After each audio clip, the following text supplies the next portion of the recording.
Follow me on Facebook, Instagram, and YouTube at Zandrama. I don't own a house.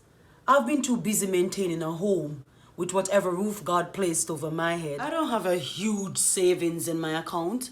You see, I take my daughter to dinner.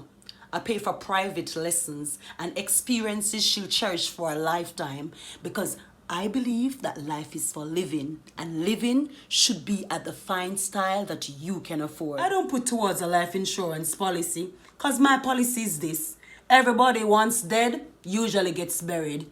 It's just when you're alive you find it challenging for folks to give you money. Don't worry, they'll bury you. Trust me. They don't like the shame.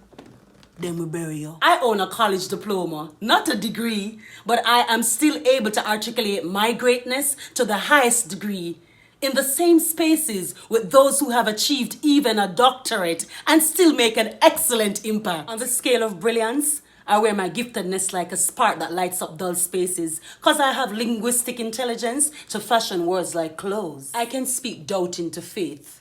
I can get children the education system label as slow to be high academic achievers, and those that they label as troublemakers to discover the artists within and transfer their energy into creativity. Damn, girl good. I never get there easy because I love hard. I learn least from mentorship and more from my mistakes.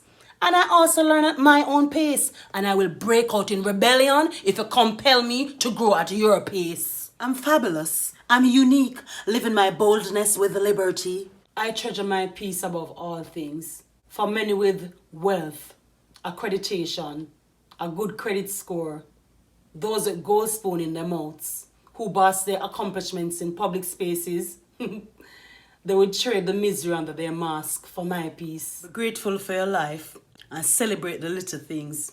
For many of those who sleep on satin sheets and feathered pillows in their mansions, they are confined to their beds due to terminal illnesses.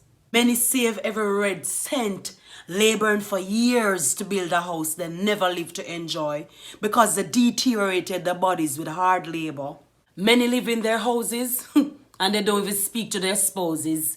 They don't even have sex. While you in your little old shack, you're killing it so hard, you have to pray to God so the whole damn thing don't fall apart while you're hitting an orgasm.